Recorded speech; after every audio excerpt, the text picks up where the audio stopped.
ஒரு வாலிட பையன் இப்படி காலையில 9 மணி வரைக்கும் தூங்குனா விளங்குமா? தண்டச்சோறு. எழும்படா.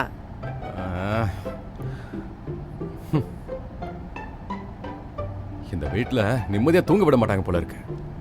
அம்மா தொல்லை பெரிய தொல்லையா இருக்கு. ஆமா, படிச்சு முடிச்சுட்டு வெட்டியா இருந்தா உனக்கு எஞ்சிட்டா இருப்பாங்க. வாமா ராசாத்தி, என்ன பக்க பாட்டா? அம்மா சொல்றது சரிதானே? லேட்டா எழும்புற, வேஸ்டா சுத்துற. நீ எல்லாம் எதுக்கு படிக்கணும்? படிக்காம இருந்திருக்கலாமே. இந்த பாரு, நீ வேணா சீக்கிரமா எழும்பு, படி, வேலைக்கு போ, உனக்கு தடையே இல்ல. உனக்குன்னு ஒரு வாழ்க்கை இருக்கு. நீ இப்படியே இருந்தா எப்படி அந்த வாழ்க்கைய வாழ முடியும்? எங்க வாழ விடுறானுங்க? படிச்ச படிப்புக்கேத்த வேலை இல்ல. எந்த வேலைக்கு போனாலும் அங்க வடக்கன்ஸ் தான் இருக்கான். நமக்கு தான் வேலை இல்லையே. அப்படி இல்ல. உன்ன மாதிரி நம்ம ஆட்கள் வேலை செய்யாததுனால தான் வடக்கன்ஸ் உள்ள வந்து வேலை செஞ்சுக்கிட்டு இருக்காங்க. எல்லா வேலையும் நல்லாவே செஞ்சுக்கிட்டு இருக்காங்க. வடக்குல இருந்து வர பொம்பளைங்களும் தான். அப்படிங்கிற? அப்படிதான். நீ படிப்புக்கேத்த வேலைக்கு தான் போவாங்கற, அவங்க கிடைச்ச வேலைக்கு போறாங்க, சம்பாதிக்கிறாங்க. போற போக்க பார்த்தா இன்னும் கொஞ்ச காலத்துல உன்ன மாதிரி ஆட்கள் எல்லாம் தமிழ்நாட்டிலேயே வடக்கன்ஸ் கைக்குள்ள வேலைக்கு போக போறீங்க. அப்படிதான் எனக்கு தோணுது. ஓ, நீ அப்படி சொல்றியோ? அதெல்லாம் பிறகு பாத்துக்கலாம். எப்ப பார்த்தாலும் செல்லும் கைமாவே இருக்க. உன்னோட செல்லே உன்னை கொல்ல போகுது, பாத்துக்கோ. சரிமா ராசாத்தி, ஓவரா பேசாத. நீ அடுத்த காலி பண்ணு. நான் உன்னோட தங்கச்சி, அதனால சொல்ல வேண்டியத உரிமையோட சொல்லிட்டேன். அதுக்கப்புறம் உன் இஷ்டம், எனக்கு என்ன. அம்மா, நான் கிளம்புறேன். பாத்து போ.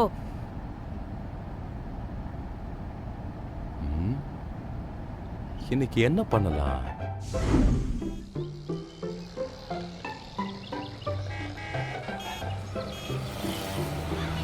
இன்னைக்கு என்ன ஒருத்தனையும் காணோம்?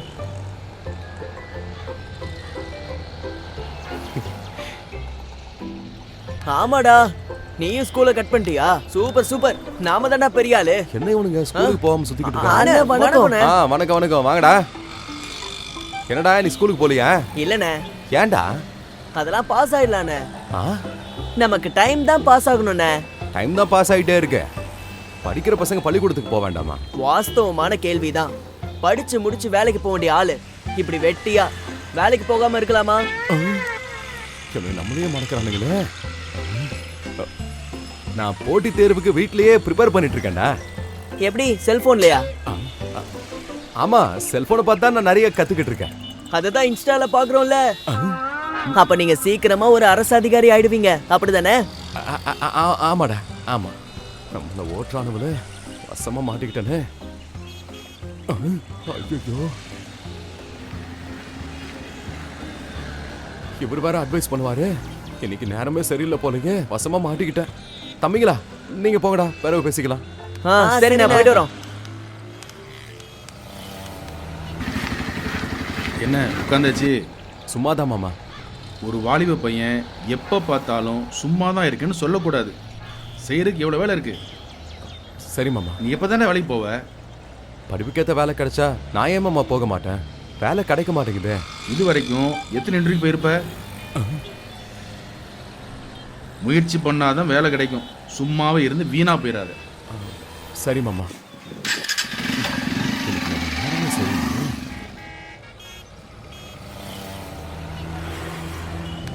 ஹாய்டா அபி, எப்படி இருக்க? வாடா ராஜ், நல்லா இருக்க. நீ எப்படா இருக்க? நல்லா இருக்கேன்டா. என்னடா இந்த பக்கம்? என்னோட மாமா வீட்டுக்கு வந்தேன்டா. படிச்சு முடிச்சு 2 வருஷம் ஆச்சு.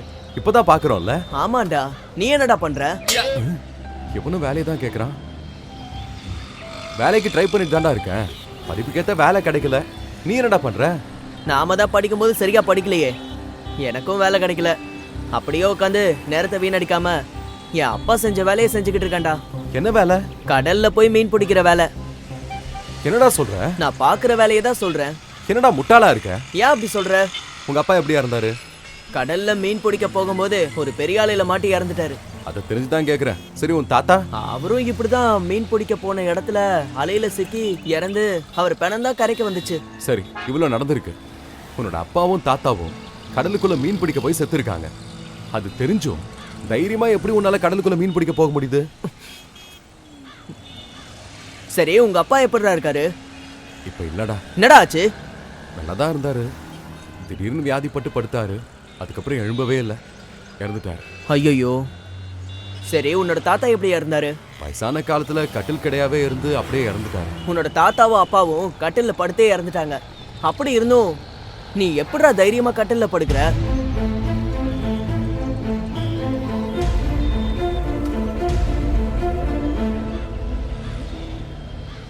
அபி, வாழ்க்கை துக்கங்களும் துயரங்களும் பாடுகளும் போராட்டங்களும் நிறைஞ்சதுதான்.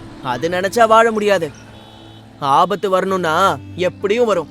நமக்கு எந்த விஷயத்துல ஆர்வம் இருக்கோ திறமை இருக்கோ அதை வச்சு திறன்களை வளர்த்துக்கிட்டு கர்த்தர்கிட்ட வழியை ஒப்பு கொடுத்து முன்னேறி போய்கிட்டே இருக்கணும். அதாவது ஓடிக்கிட்டே இருக்கணும். அப்பதான் நமக்கு தேவன் வச்சிருக்க வாழ்க்கைய வாழ முடியும். சும்மா செல்ல பார்த்துட்டு நேரத்தை வீணாக்குறது வேலைக்கே ஆகாது. நான் ஓடிக்கிட்டே இருக்கேன், நீயும் ஓடு, வாழ்ந்திருப்ப. பாய்.